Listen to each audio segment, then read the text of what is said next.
Hi.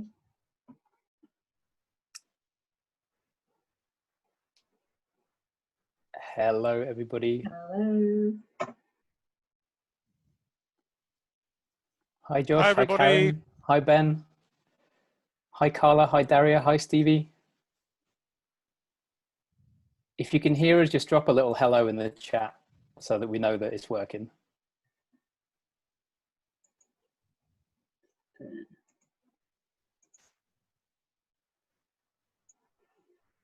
Brilliant. Dun, dun, dun. Hi, everybody.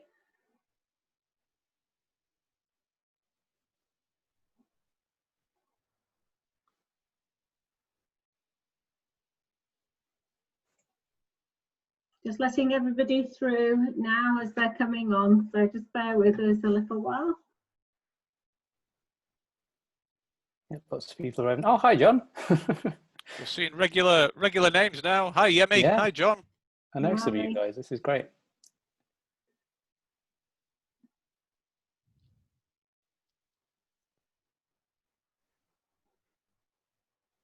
Good. So,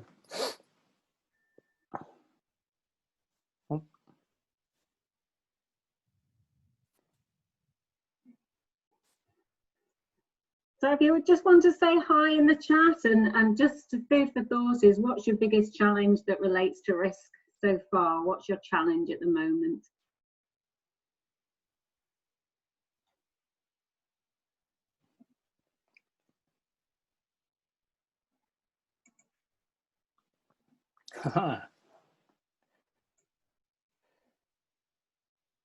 Hiya, Tina.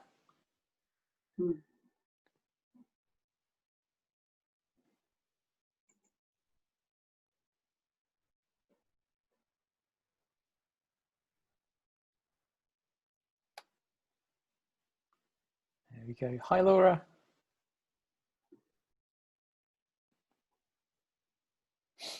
So everyone just joined, if you can just drop a quick hello in the chat, and if you've got any, your biggest challenge that relates to risk, if you want to drop that into the chat.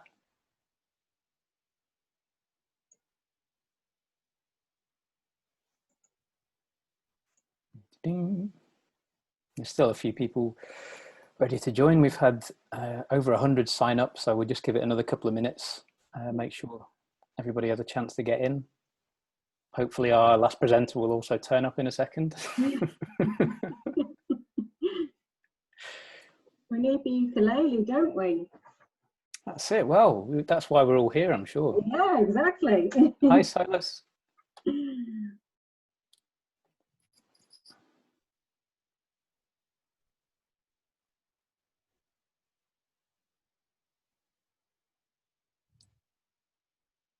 Yeah, otherwise we're going to have to get Simon to play banjo.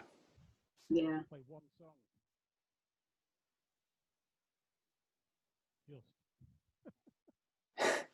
What's that, Simon?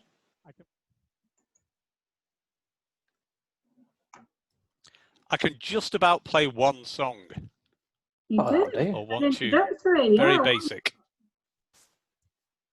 You shouldn't let us know these things. We'll ask you to prove it in a minute. There's no sound. Hi to everybody who's just joined. You just want to drop a hi message in the chat, that would be great. And just food for thought is your biggest challenge that relates to risk at the moment. Oh, my dad's on here. Hi, Dad. Coming to see what his son's up to. That's unexpected. Cheers. Oh, here's Jonathan. Should we let him in?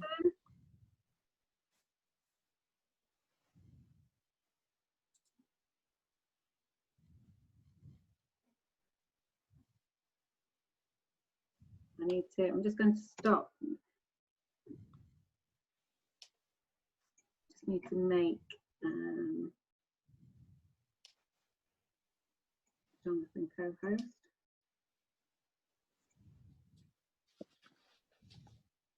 I should be able to hear Jonathan in a moment. Okay, that's it. Right, are you in tomorrow, John?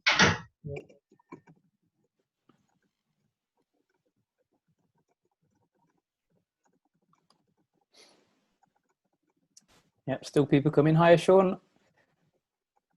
Hello, everyone. Just joined. If you can drop a quick hello in the chat, and if you have any questions related to risk, just drop them in the chat there.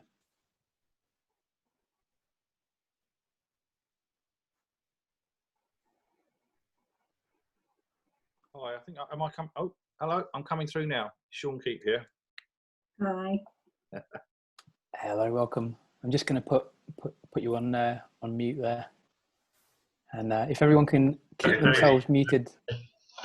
Hi, Apart Alfie. from Jonathan, we need to hear from you, Jonathan. Yes, I've made Jonathan co-host, so he's all right. He's good to go. Hello, team. You okay? Hi. There he is, and the waistcoat. Good stuff. Crowther. You're right, buddy. I'm loving the headgear, mate.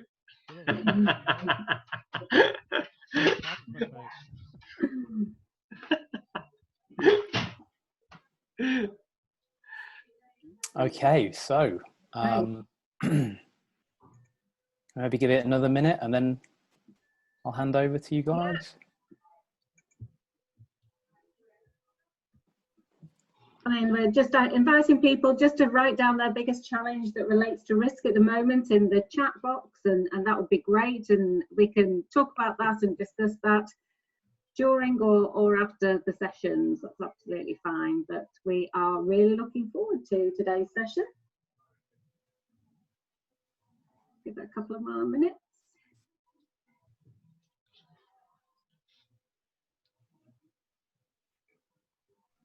Is there anybody else in the waiting room, Alfie? That's it for now. Okay, right. I'll keep an eye on it. I'm going to kick off then.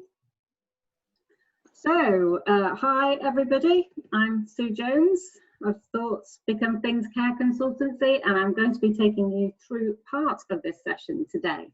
So I'm going to be going through risk management, Simon is going to be going through corporate governance, and Jonathan is going to be going through business continuity. So we've got a lot to cover, but we just want to, our mission really is to collaborate as much as possible. And we want to help care businesses who are passionate about leading great teams and are forward thinking and who want their future to business to thrive in the care sector, because it's so important to do that right now, sharing best practice, looking at what's out there and learning from each other. So yeah, these are the areas that we're going to go through. So I'm going to kick off with my session on risk management. And what I'm going to be going through is the types of risks that are out there and its understanding and how they actually relate to your business. We're going to look at how we simplify that and using a top-down approach. Then we're going to go through and look at how you manage risk within the business, and also about what warning lights would tell you that something is amiss. And really what encompasses all of that is people within the business. And I've just got a little bit that I'm just sharing with you in terms of how you manage that as effectively as possible. So what are the types of risk within the business? And the thing is, most of us, the care sector is really about regulatory risk. That's what we tend to focus on. But there's lots of other areas of risk within your business. So you've got operational risk. So those are your day-to-day processes and how you manage that. And if things fall down within an operational risk, that can really hurt your business. So it's being mindful of that. Have you got all your systems and processes that are effective for your business now? Also looking at financial risk, the care businesses are having a hard time, aren't they, at the moment? Sometimes the profits aren't there. Ideally, you're looking at 15 to 20% net profit. That's what you should be aiming for. And it's having that as a benchmark, but really looking at what the implications of the financial bit within it, what can you control and what can't you control.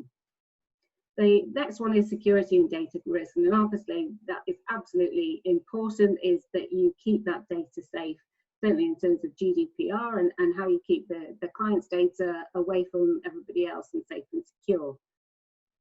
Then you look at reputational risk, and this can cause all sorts of problems. If you get a disgruntled employee or a dissatisfied client, it's looking at how can you minimize that reputational risk. And it's things like having regular feedback surveys, it's making sure that that system is in place so people can feedback and really proactively manage that.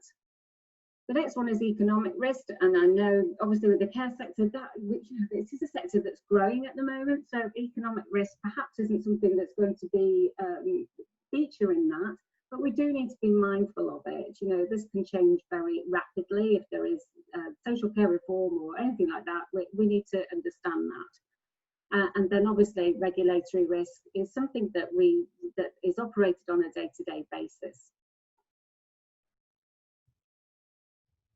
So that is actually really difficult to manage. All of that is just really hard to manage. So how you actually do it much more effectively is a top-down approach, because if you start off at regulation, that's really a bottom-up approach. And if you try to work on a bottom-up approach, it just is so time-intensive. And quite often you look at a piece of legislation and you think, how on earth does that fit into my business? And you just think, well, it doesn't. But I've got to look at it. And really, when you look at the top-down approach, you can see that it is not relevant, and you can actually demonstrate in evidence why it's not relevant. So start with your vision and values. That is really important to start with that. So what's your mission, your vision and values within the business? And if you have that and you have that embedded within the business and you structure your business according to those vision and values, that will really help you.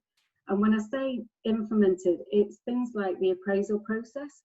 So if you have an appraisal process that actually says and rewards people for demonstrating the values, that how they've displayed the values within the business, that then enables you to benchmark whether those are actually being implemented within the care business.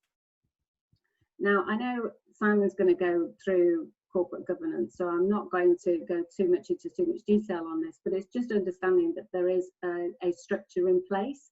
So corporate governance, you've got your MD that sits at the top, and then you've got your finance director, you could have marketing director, you've got your technical director.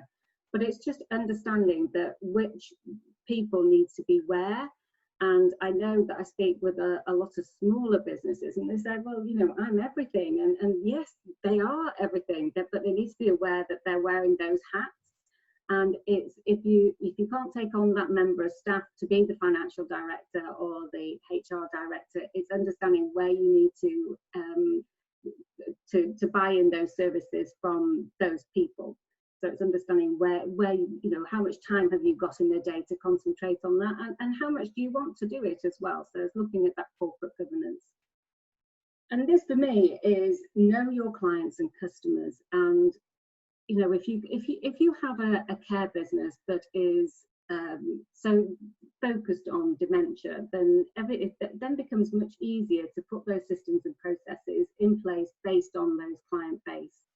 So if you have elderly clients, a lot of them might actually be on warfarin, for example. So then it's much easier to understand that, okay, well, if a lot of people are on warfarin and they're suffering for dementia, then that is something that you need to put in place. You need to understand all the implications that warfarin has on the people, things like diet and how that affects, and all the contraindications as far as that is concerned. But that's much easier to look at if you are, you know, you start from knowing your clients, because, you know, I speak to a lot of care businesses and they say, well, we're generalists, we take on everybody. Well, when I've actually come to do the client segmentation, it looks like that there is actually a lot of commonalities between them. So it's really looking, how can you assess who your clients are? Who are they? What are the types of conditions that they generally have? And that makes it much easier to put those effective systems and processes in place. So that's your top-down approach.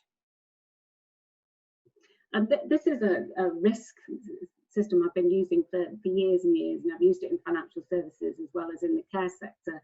And it's just probably the easiest way to look at risk management and how to structure it within your business. So you think of, you can see the axis, the probability going across, that's the if it's going to happen or not, and obviously the impact going up, which means that it's going to have a bigger impact within the business. So your top right hand corner is all the things that you need to avoid doing. So it's things like DBS checks. That's obviously has got to be absolutely vital. I know the recent report has just spoken about bank staff and how that has been a significant risk factor. So what are you going to do to put that in place? Just interestingly, that actually ties to values within your care business as well, because having the values and the vision, the values in place will actually help you to attract more people to your business as well. Bottom right is the process, and we call this die by 1,000 cuts, because when you've got, look at your, for instance, care planning, and I've seen this so many times, is that, you know, if you found a care plan and you really like that care plan and it fits that client, and then another client comes on board and you copy and paste, or somebody copies and pastes that care plan, when you go to read it, it started off as Mrs. Smith. When you go to check that file, it starts off as Mrs. Smith, and then further down the care plan, it refers to Mr. Jones. So you can't trust anything that's related to that care plan. So how you manage that is just having a system in place where there are regular file checks, and you're doing that on a regular basis. And more importantly, people know that you're doing it. As a care business owner, people understand that this is the check that you are doing. And there is accountability measures in place because you've gone through the corporate governance structure. And then going towards the left-hand side, you've got insure. And obviously the probability of it happening is probably less likely than a process, but the impact of having it, if it goes wrong, is absolutely massive. And I know that there's a lot of talk at the moment in terms of insuring within the care sector, and it's things like COVID exclusions, is making sure that you are aware that some insurance brokers are looking at COVID exclusions and what that relates to. I mean, the biggest thing that we can recommend here is you actually speak to the insurance broker yourself and make sure that they really understand the care sector, because that's massive. You know, people think sometimes they say that they understand the care sector, but when you're actually looking at them and you go through the process and you start asking the questions, they really don't understand it. So the terminology, so definitely speak to your insurance broker and make sure that they fully understand.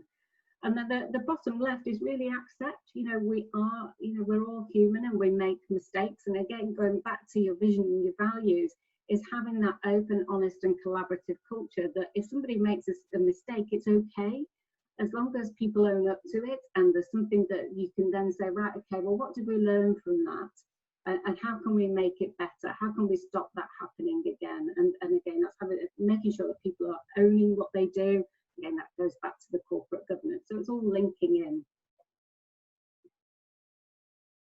So the warning lights within the business, what would that look like? So keeping your finger on the pulse, and again, in my experience is that we've had a care manager has come in and they've been absolutely brilliant. They've shown what they can do. They've sorted all the paperwork out and they've been absolutely brilliant. But then 6 months down the line, the care business owners trusted what they do.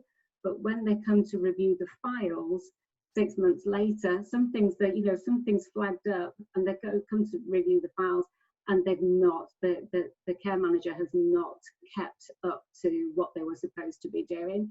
And that causes massive amounts of problems. So again, it's understanding that you need to be kept informed of what's going out there and having that checking process in place. And again, use your values. As a business owner, and you get a hunch sometimes that things are just not going to plan. But some things that doesn't feel right, and trust your instinct, trust your gut, and make sure that you do something about it. And then finally is monitor, measure, and manage. And we tend to put KPIs in place that you have to benchmark 90% to achieve it. Things like supervisions, if it goes below 90%, that would tell you that there's something wrong. So what's your measure that would tell you that you're not achieving those the right targets?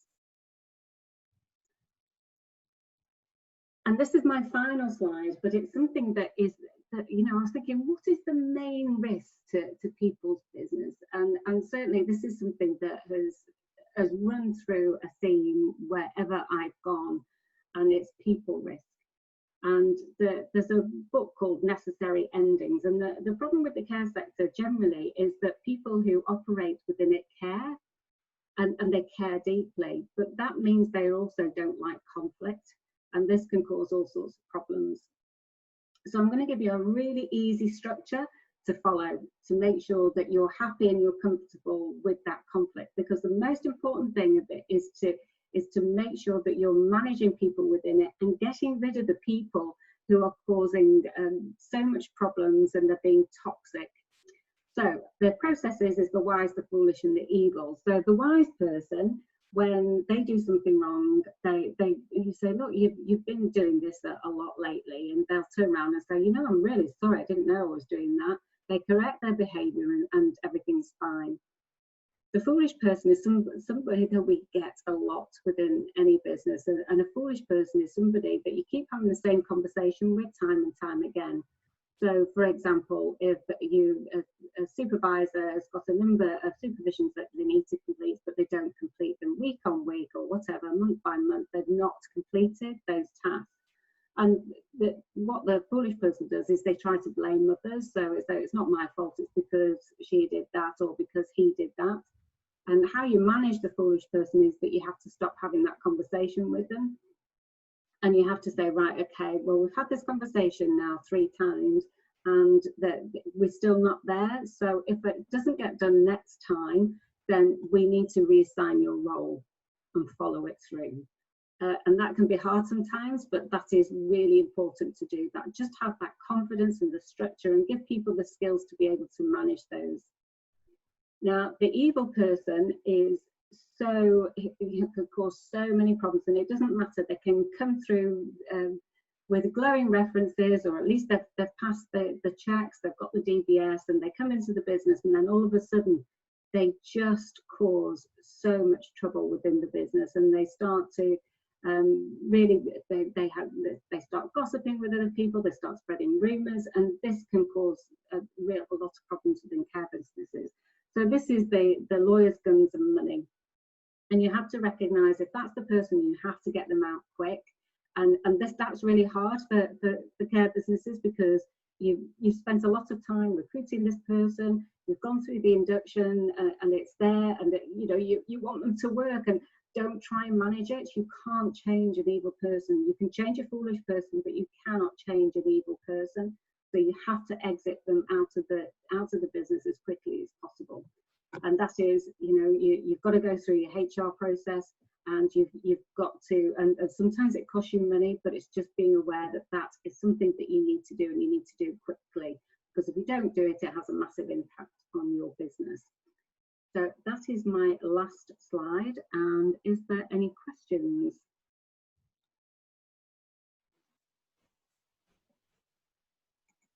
Stop sharing. Any questions? There's a few here from the start of the webinar that I can read out if you like. So I got one here. Biggest challenge: staffing, infrastructure, maintenance, getting new residents post COVID. Someone's posted. Actually, let's skip down, because I think that'll be covered maybe. Yeah, I'm fine to have questions later. Okay, so one of them, how to best hear from staff with their issues and concerns. Sorry, say that again. Oops, sorry. How to best hear staff read their issues and their concerns. So when you say hear, I'm just, how do you hear concerns? And, in terms of, there's so many ways that you can do that. You could do that through one-to-ones. You can also do that through confidential questionnaires. So if you really want to get a feel for what's actually going on in the business at the moment, confidential questionnaires, you can use SurveyMonkey, that's free to use. You can send those out and just get a sense check of how people are feeling at the moment. And especially post-COVID, I think it's a really important thing to do, is to get that sense check. How are people feeling? Is there anything that people think that they could learn from this? And anything that they could put in place would be my biggest guidance. Great stuff. And then another question in the chat, someone's asked, the biggest challenge is at the moment, the ever-changing world we live in and doing the right thing so everyone is happy and safe. Oh gosh. So again, I think that is looking at who your client base is at the moment. So you can't please everybody all of the time. No, nobody can, but you can if you follow that guidance in terms of looking at your client base, looking who your staff are, then it will filter that down to a manageable level. And you can't please everybody all the time, but making sure that you're actually telling people it's we're trying here. This is something that we've put in place. Okay. Okay, great. And are there any other questions from anybody about that last about the last slides? Okay. Simon, are you ready? Yeah, ready to go if you want. Okay. Hi everybody. Corporate governance. It's not really something which many people in the care sector particularly think about, or even any small SME type business, an owner-operated type business. And it just focuses on, the best way to describe it is, it's the business version of CQC. So within the care sector, everybody's concerned about, regulation and what the CQC will say about things and how you operate, or Care Inspectorate Wales or wherever you are. And corporate governance is just the same, but applied to business.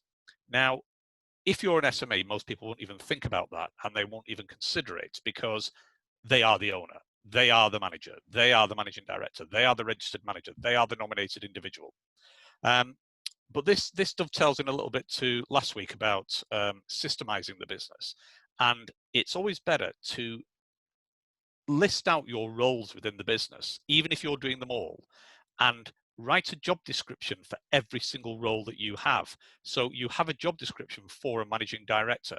You have a job description for a finance director. You have a job description for the nominated individual. You have a job description for the registered manager. And it might be that you do all of those. And it could be that, you get to a sizable business and you're doing all those. And most people will say, actually, it's the registered manager, the first one that certainly an owner gets rid of first. And they might stay being the managing director or the shareholder and the nominated individual.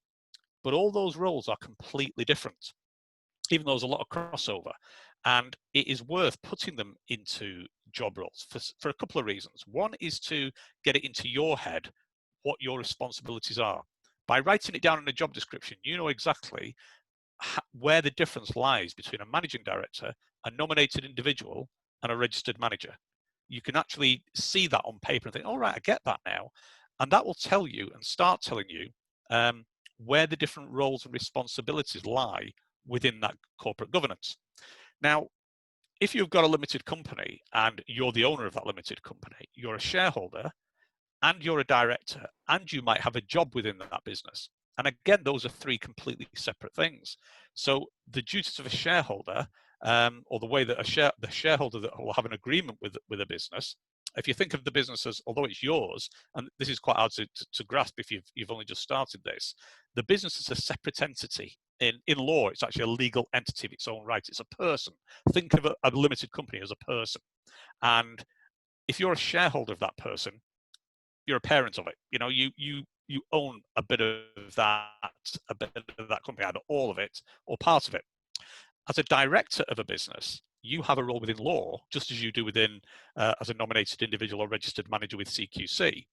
Within a company, a director is equivalent to being the registered manager stroke nominated individual, but under business law. So you have requirements under law to manage that business in a correct and proper manner. And it's perfectly possible to be a shareholder and a director. Many of you will be. Many of you on this call will be. But it's also possible to be a director and be listed at Companies House as a director and not be a shareholder. It tends to be bigger businesses that can afford directors. And that might be for you as you're growing your business. You might think, actually, we need to bring another director on with a specialism. You might want to bring on a HR director, or you might want to bring on a quality assurance director, a quality director, and actually have them on the board of directors dictating the strategy of the business, but not necessarily owning any of that business. Conversely, you might have set up a business with a friend of yours initially, and you're both shareholders, and you've got a 50-50 split. And one of you decides to push on with the business, and one of you doesn't. Well, that person who doesn't decide to push on will still own that half of the business, or their shares within the business, even if they decide not to become a director anymore. So it can get quite complicated, and I see it quite a lot in some of the consultancy work I do, where that happens, where people have bound together. They've got a great idea to push ahead with the business, and they've all jumped on board. They split the shares equally. They're all directors, and then one or two of them are actually the go-getters and the entrepreneurs and the ones that are driving it. A couple of people are not too fussed, and one person might be lagging behind. And without any kind of written structure of what your roles are, that can become a real problem. I mean, it's not particularly complicated. If this is the first time you've been hearing this, it's not actually all that complicated. It's just a case of writing down, what does a managing director do? Well, they're kind of in charge of running the business side of things with overall general responsibility. What does a registered manager do? Well, you should know that. You know, they're running the care side of things. What does the nominated individual do? Well, they're making sure from the business that they're the face of the business as far as CQC is concerned, to make sure the business runs correctly from a care point of view, that the systems and policies and procedures and the registered manager has the right support. If you took a finance director on, they'd be responsible for the finances. So that governance, and as you grow, you might want to bring in all these different people. And a very common thing to bring in is you might not be able to afford to bring in a full director, for example, sort of a managing director to manage your business. But you might want a non-executive director. And that's somebody who doesn't work day to day in the business. They're not there making decisions day to day, like a finance director or marketing director or HR director would do. But they're there to keep an eye on literally the compliance.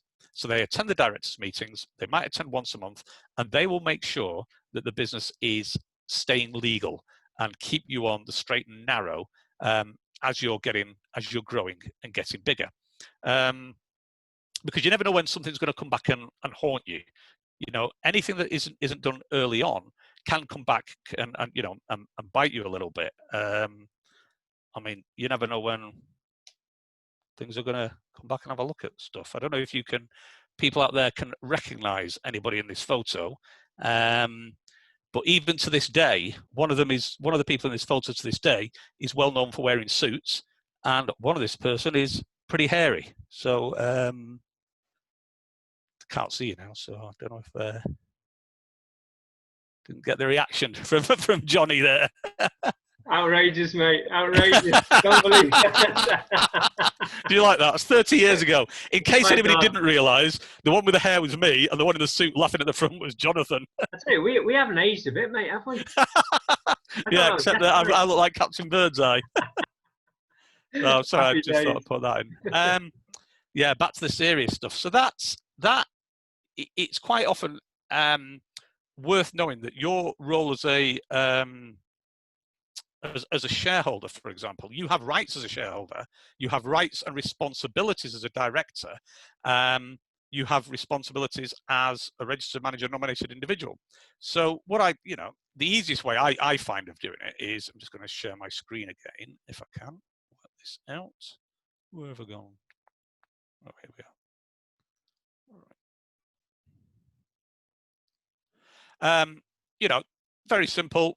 Knock up an org chart, and I start one of these org charts, even with a startup. So you can see here, template organization for 2,000 hours. So from day one, I'd be setting this up like this, an org chart, even without any clients and with only me, nobody else. And it's just that, so you would have a managing director, stroke nominated individual, you would have a registered manager, and you would have job descriptions for every single one of these roles. And I've not put the full board in here. So you might have, the nominated individual to be separate from the managing director. But you would have separate job roles. So that person would have two completely separate job roles there. And the reason you do this is as you start the business or while you're smaller, you know, there'll be those of you out there that are the managing director, are a shareholder, are the nominated individual. You're doing the admin. You're probably doing the bookkeeping. You're also the registered manager. You're doing the training. You're doing the interviewing and the recruitment. And you're probably going out doing visits as well. So you're actually 1, 2, 3, 4, 5, 6, 7, 8, 10 or 11 jobs you've got. And there'll be people out there nodding and saying, yeah, that's me. And, especially at the weekend when people call in sick, off you go and do your visits and you're doing 10 or 11 jobs. By writing your job descriptions for every single one of these, you can still do all those different jobs because you have to, especially when you're smaller. But as you grow, it becomes far easier to recruit into those positions. So when it comes time to recruit a care coordinator when you're not doing it, or recruit a training manager, or recruit a registered manager, you actually know what it is you're looking for. And that is you being correct and this actually just ties into what Sue was saying about a lot of us in the care sector have come into this because, yes, we want to run businesses. We are running these organizations, but we actually, we're here to care. And the idea of having confrontation is quite difficult in the care sector. Generally, not everybody, but, it is quite difficult. And Sue went through that.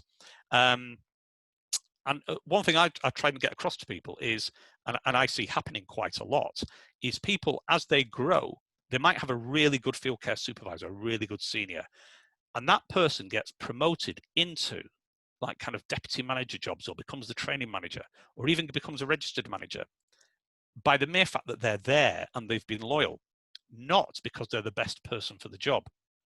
And if you've actually got your job descriptions and your roles and your responsibilities all laid out, it means that you're recruiting the person into the job. You're not fitting the job around the people you've got. And that's really important because that does come back to you as a director that now, this isn't just good business sense, this is you as a director, because as a director of a business, your job is to do the best for the business. That has to come first as a director. So you can have a bit of conflict here. If you're the director and registered manager, you have to, under law, do the best for the client. As a director, under law, you have to do the best for the business. So there could be two conflicts there. And if you understand those conflicts, it's a heck of a lot easier to reconcile. So that's why you lay all that out, and then it becomes, as you do grow, and it enables you to grow. So you're not running around like a headless chicken. You can actually think, yeah, now I'll take on 2 more clients. I can afford a field care supervisor. I can afford to get a registered manager. I can get my training manager in. And you build up the business by promoting people into those positions. And every single one of these positions doesn't just have a job description. It has a personnel specification attached to it.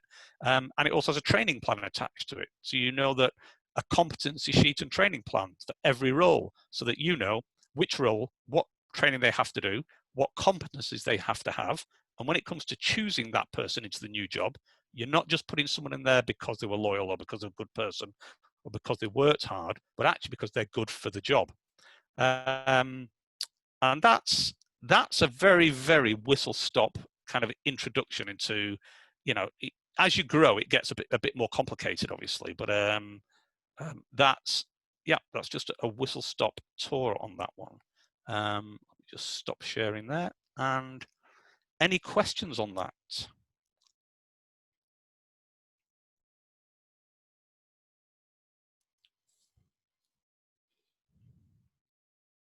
2,000 hours per week, Ruth's exclaimed, or yes, that would be 2,000 hours per week. Yeah.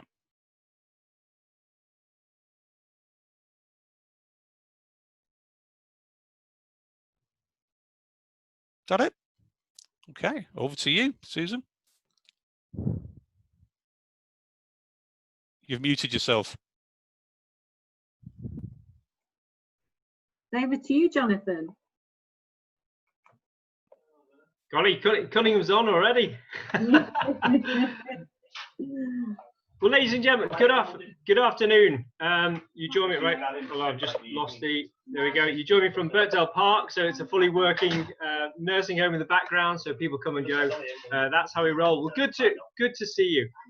Similar to Simon, I'm just going to share a little bit of screen sharing. That was a cracking photo, Si. Mate, that was awesome. Where did you dig that bad boy up? Right, let me see if. All right, share screen. I know I'm going off topic again, but I've actually got one of you and Joanne at that party, so I'll have to send you that one. Right. Let me see. Tell me if you can see this. Is that sharing? Hold on. Yeah. My screen sharing. Is that working? Yeah. Hold on. It should be. There we go. Right. So, ladies and gentlemen, good afternoon. Let me just introduce. So, Jonathan Cunningham. I'm the registered manager of Birkdale Park Nursing Home. That's on the left-hand side. Let me just, guys, just give us two ticks. Yeah, so registered manager Birkdale Park Nursing Home. Took over from my mum. It was about 3.5 years ago. We were graded requires improvement. The home lost its way, and we were struggling to find a registered manager. And so I took over, and it's been great. We're on a great journey. Love my people, and you know, we've all got our battle scars. On the right-hand side there, I'm also the manager now. More recently, our registered manager left of Rosebank Care Home, and that's for Care Home for Learning Disabilities. And in the middle there is a Storm Consultancy. For the last 10 years, I've done care consultancy because we've had care homes in the family, and that's turning care homes round and going from good to outstanding. And we've had a lot of fun. When I'm not doing that, I'm doing things at the NEC, as you saw there. So it's all about these gorgeous people, and I'm going to get on to business continuity and how it's affected just about everyone. But it's all about these gorgeous people we see here. There's our Roy from Rosebank. There's my beautiful team from Birkdale Park. In fact, Jane's in the background there. There she is. There she is, having a little wave. Poor girl. In fact, lucky girl. She works for me. Oh my God, doesn't get much better than this, guys. And also, I set up the Care Managers Inner Circle about 3 years ago, and we have a mantra called Battle Knickers On, particularly over this period of COVID, and we meet every night live at 8. And so please find us on Facebook. Just put in UK Care Home Managers Inner Circle, and we will see you there. We see you there. So what's this all about? Well, some bad stuff, guys. Some bad stuff can happen and does happen quite frequently, and stuff that affects your business, such as, you know, fires. You've got abuse. You've got issues in terms with CCTV. Again, more fires. You've got medication errors. We've had some serious medication errors here at Birkdale Park in the past. You know, it's always, you know, there's the one intervention which is common across all our clients here, beautiful clients, and some of them are really complex medical. You know, you throw into the mix an agency nurse who quite doesn't understand the residents, mixes up a couple of residents. We've got a couple of Peters, a couple of Junes in the building, and before you know it, you're administering insulin to someone who isn't diabetic. You know, it's very, very dangerous. And so floods, fire, there it goes on. We've had people scalded to death. So lots of reasons why we've got to take this seriously. And you know, I've got here, but what does he know? Well, I'll tell you what I know, because I've been to tribunal a couple of times actually, and then lost in 2010. That was it was a prolonged tribunal, and we lost that, even though we had the most sound case. So these things can happen. We've had 2 near-miss fires now, both here at Birkdale Park and also at Rosebank. We've had a very serious asbestos incident, very near miss in 2010. We've had a lot happened in 2010. I've got to tell you, we had floods, we had data loss, we've had abuse, we've had a financial near miss, and recently we got held on ransomware here at Birkdale Park. Wanted to close all our systems if we didn't pay in bitcoins and all the rest of it. I'm just going to start by saying that I see, you know, David Eisenhower, General Eisenhower just said, you know, plans are nothing, but planning is everything. And there's a real understanding here. You've got to know your business. And I think, as you know, fantastic presentation there, not just from Sue, but also from Simon. You've got to know your environment. You know, the amount of homes that don't know where the stop cap is, or the stop tap is. They don't know where the power is located in terms of the power off, the fuses. You know, there's some basic stuff, and if you're in a big complex building, you've got to know your shut-off valves. You've got to know where stuff is. You've got to know where, if the internet goes down, because now we're more interconnected than ever before in terms of in terms of our electronic care planning, our pharmacy, regardless whether it's still paper-based, we are more dependent on internet, etc. So I'm just going to slow things out. So there are generally 3 things. We're going to keep it super simple, just like Simon. Great, it's just going to keep it simple. You've got to identify the stuff in your organization that is really important to you. I don't care if you're ICI or Halfords, or indeed if you're Sainsbury's. There is stuff which is important to your business, boxes of stuff which is really important. Your logistics is important. Your facilities management, if you're Halfords, is important, same as Tesco's. Your financial management is important. And therefore, they're the sort of things that you need to put, not just audits, but if there's things in there that go wrong, you're going to have a bad day. If the internet goes down now, 10 years ago, if the internet went down, it wouldn't have been an issue to me. If it goes down now for more than 20 minutes, I've got a major issue in terms of uploading of all my care plans and e-pharmacy and everything else I'm involved with, and webinars and Zooms and things like that. So the next thing is you're going to make a shopping list of things you've identified in terms of your basic analysis of your business, and you're going to put a things to do list, dead simple, things to do. And then the final one is just mitigating the risk routinely. As Sue said right at the start, it's the routine management of risk on a day-to-day basis, and that's crystal balls and just avoiding routinely a bad day. So we're going to keep it super simple. I'm going to move at pace on this because I can't possibly cover all about business continuity, but I want to get on and I want to show you a business continuity plan so you can see what you're looking at. So first and foremost, an overview of business continuity in 5 areas, really simple. Box 1 is your business continuity plan itself. Review your preparation and your validation of your plan. So you've got to establish something that says on a bad day, if this happens and this happens, it's going to really hurt us. Therefore, a fire, a flood, if there's a major outage in terms of power, then it's going to, so we need a plan for that. We're going to have routine risk management. That's your audits, that's your internal heartbeat of your organization. What sort of routine risk management to reduce the chances of bad stuff happening? Box 3 is you've had a crisis now. So you've had a crisis, how are you going to deal with it? Have your staff suitably trained? Your fire extinguishers, your first aid, etc. 4 then is you've got to stabilize your business then. So it's the day after, your smoldering timbers, your residents have been out in the car park, they've been relocated, you've got to get the business back on track again, and you've also then got finally your recovery, your strategic realignment, which I'm just going to cover very briefly. The first 2 boxes, establishing your plan and routine risk management. So the first thing you're going to do is find out what is it you do. Is it home care, which is very much Simon's bag? Is it home care, or is it care home that you're dealing with? And your care home, is it EMI? Is it residential? Is it nursing? What is the nature of what is it you do? And I give this presentation to all natures of business, it could be construction, whatever, but what is it you do, and what is absolutely key to you delivering what you do? And it might be your equipment, your people, your data, your information, whatever. You're then going to conduct a business impact analysis, and that's very simple. Just identify, what is it, which parts of your business, if you were to be removed, or affected with something dropping on a head, what would spoil your day and affect your business? So therefore, look at that, identify those things. And what I call is a fast jet pass. Don't be diving down all those rabbit warrens. Do a fast jet pass across your whole organization and find very quickly, even if you just got 80 or 85% of those things that hurt you, find those out very quickly and know your golden geese. This is critical for, it doesn't matter if you're residential, it doesn't matter if you're nursing or home care. Who are your golden geese that bring you your biggest revenue?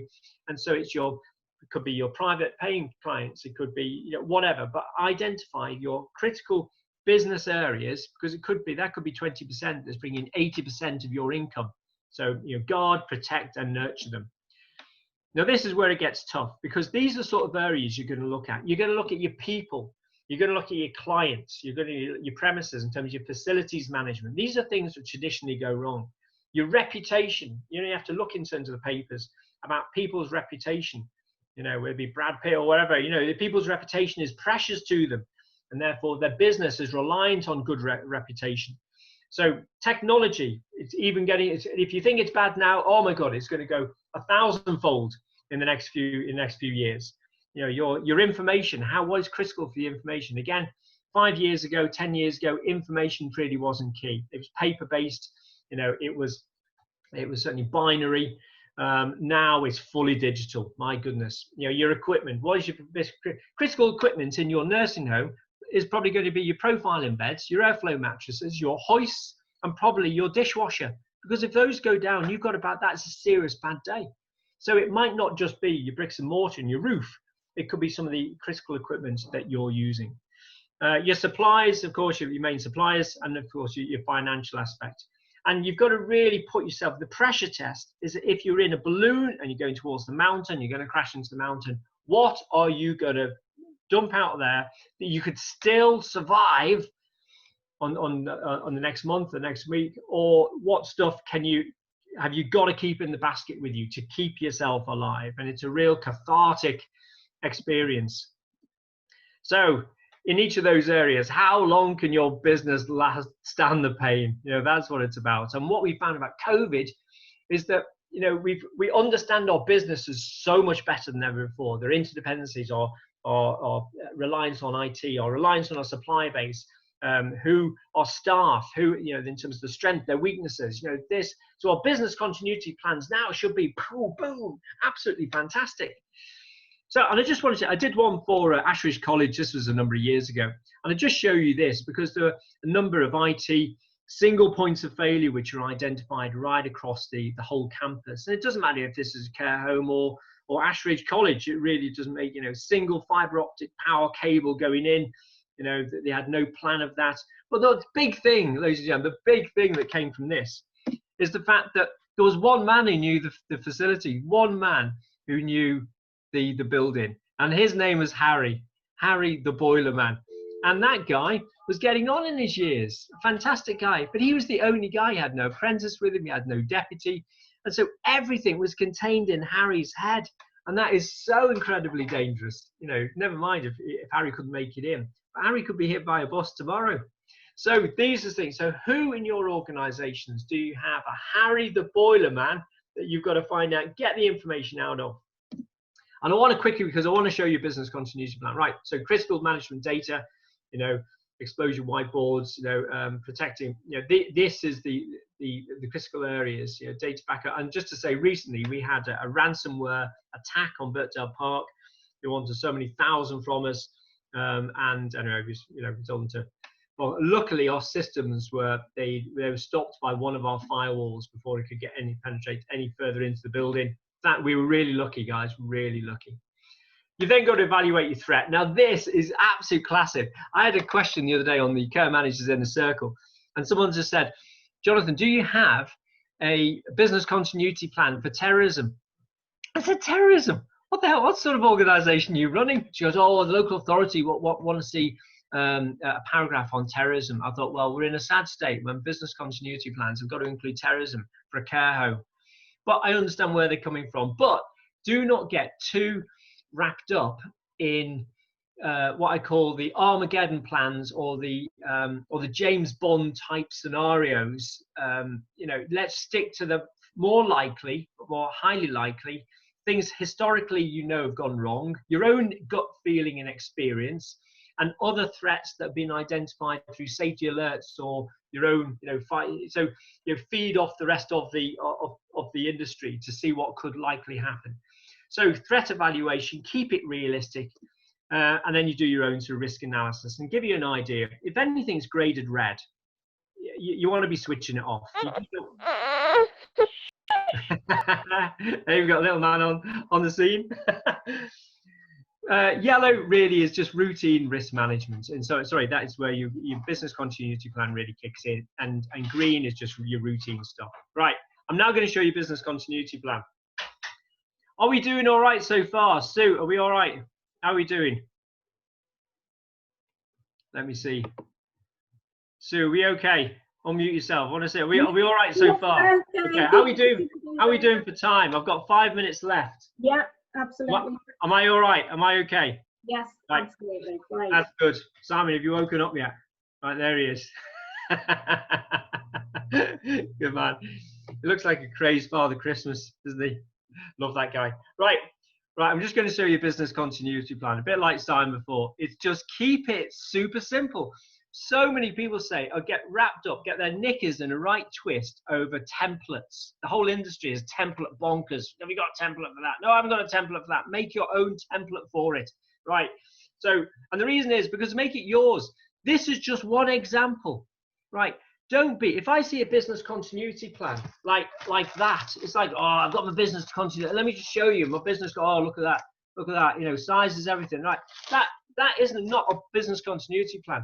That's a load of stuff which is going to go onto a shelf and never be read by your staff. So let me show you what we've established, right? This one here, which you see in front of you, was a business continuity plan for Ashridge. There was loads of others that we actually did. Dead simple. You've got basically at the top what it is you're seeking to mitigate.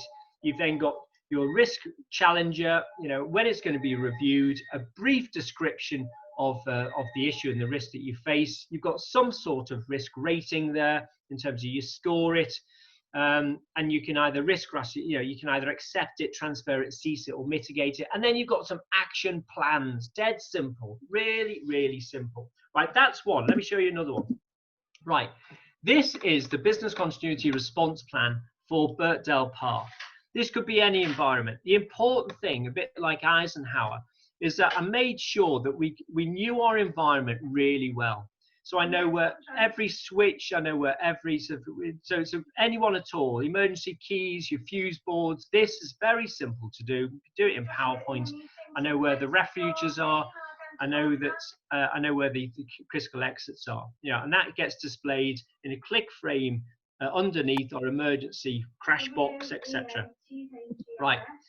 This one here is the Birkdale Park Strategic Risk Register. On one side, I'm a big believer in one side of information only, you know, because otherwise you don't get lost in loads of guff and faff and waffle. You know, this is the critical things in terms of the risks that we face. Your life, in terms of fire, resident falling damage, basement stuff. You know, there's some pretty simple ones there, and you risk rate them, and you put a risk owner. Right, I'm gonna show you now. Birkdale Parks. Oh, right, hold on. Right, new share. I'm just going to show you this. Right. Right, this is Birkdale Parks business continuity plan. Bear with me. Read full screen, right? Read mode. Can you all still see that? We love Zoom, don't we? Right. Let me see if I can. Right.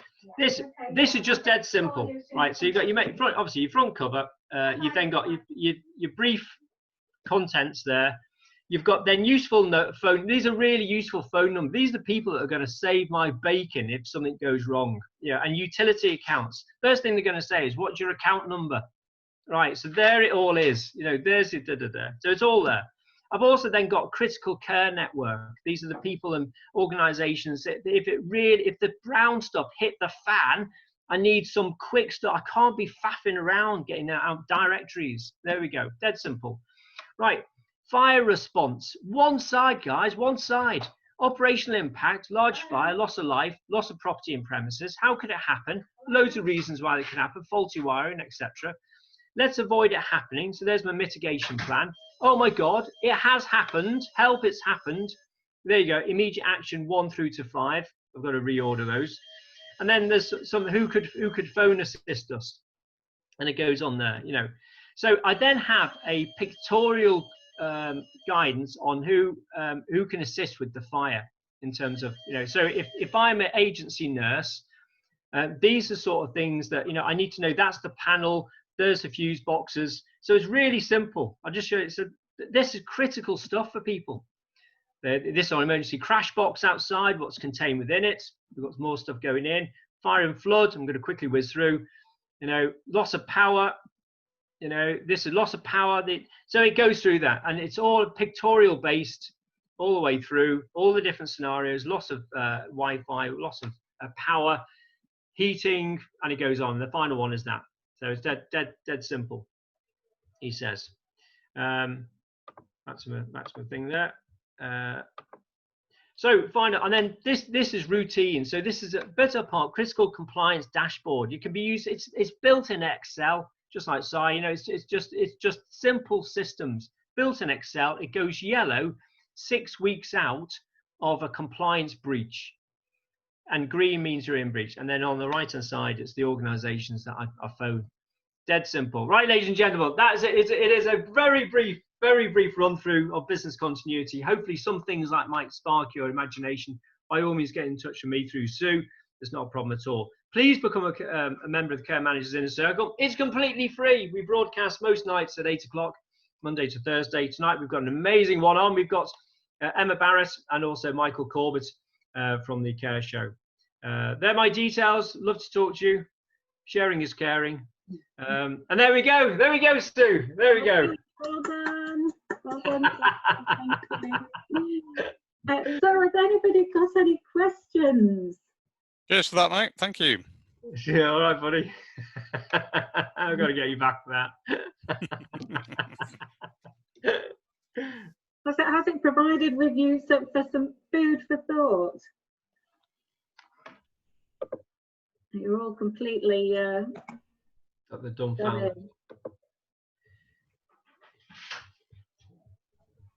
It's all gone quiet.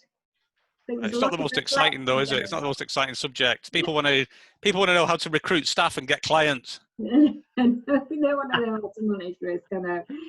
Unfortunately, that's the nature of the game, isn't it? It's actually a very risky business, isn't it? The whole care business, and it does need managing. It would be great if we could see some people. If you want to show us your faces, it would be lovely to see you all. Don't be shy. I'll put yourselves on video and we can see you. You don't have to show us yourselves 30 years ago. Yeah. That was a good night, that Si, if I remember. It was. Yeah. That was a cracking night. I can't remember much about the day after, but yeah, I think we did a 6 o'clock run. I think the next day. Yeah.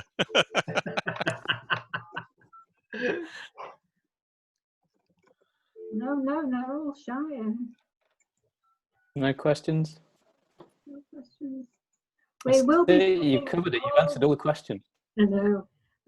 We will be sending out all the information to you all with a link with a questionnaire as well. So it would be great if you decide that you've got some questions to ask, you can put it on the feedback and also just give us that feedback, because it's great. We plan to run more of these sessions. Sharing is caring, as Jonathan said, and we want to really just improve the care sector and share as much best practice as we can. That's our aim. And speaking of getting new clients and getting new recruits, that's what we'll be talking about next week. I'm just going to get in a quick plug for mine and the amazing Josh James Lucy is going to be joining me as well from social media. He's got a social media business, and we are going to cover the topic of marketing. And I think Sophie Coulthard's going to join us and give us a bit of help there as well next week. So I'm really excited about that. We're covering marketing, how to get new private clients, free tools you can use for marketing. Anyway, that's my plug. See you next week. And next in the series, and then following that, we've got the people. So there's four webinars that really should help the care sector and take your business forward. That's certainly the plan. And I'm looking forward to next week, the marketing one, because it's certainly more interesting than risk, isn't it? Let's face it. But equally important. Yeah. Okay, if anybody's not got any questions, then you're free to leave. We will be sending out all the information to you along with a questionnaire. So that would be great. And it's been great seeing you all. See everybody. Cheers, guys. Thank you. All the very best. I did want to get a picture, but everybody's leaving. Just get one of Simon. He's a good looking guy. Thank you. Hi, Ruth. You did great. Hello, Ruth. Oh, yeah. It's very strange not having people on screen, because we work with deaf people. So I'm really used to the camera's always on. So yeah, it's nice to see you. Thank you so much. You're very enthusiastic. It's great. Well, thank You you. set the standards now for next week. Yeah. Yeah, I'll have to keep the same level of energy and enthusiasm. yeah, absolutely. Right, Susan, I'm going to love you and leave you. Okay, Well, all right. Thanks, Jonathan. you. Thanks, Thank you so Simon. much. Thanks, Cheers, Alfie. Armin. Cheers, Alfie. Thank Cheers. you. See you later. all soon. Cheers, then. See you. Take care. Bye. Bye. Cheers, John. See you.